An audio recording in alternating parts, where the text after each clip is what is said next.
yung tinatawag na daon ng agarwood, or tinatawag din nilang sa yung scientific name ay yung Armillaria malasinensis.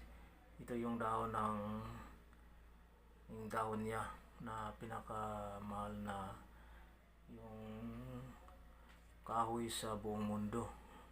Ito yung ginagawang oud na perfume yung doon sa mga Middle East, sa ibang bansa, sa Vietnam, China o Saudi Arabia. Ito yung mabango na kahoy. At yung dahon, yung piniflame ko yung sa apoy, mag-brown siya. Pag mag-brown na siya, mabango na. Pero pag di mo mag-ini-flame o pina-brown, ay parang tabako ang amoy.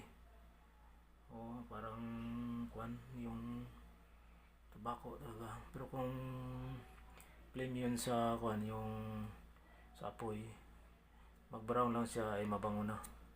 Lagyan mo ng pwede mabango ng oil, o kahit ito mabango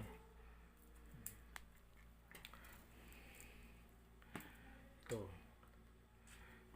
Pagkabukas ilagay mo dito to, pagkabukas masok ka dito, buong kwarto mo mabango pagpasok ko mabango kahit isang dahon lang. Mabango talaga ang agarwood. Ito yung dahon ng agarwood.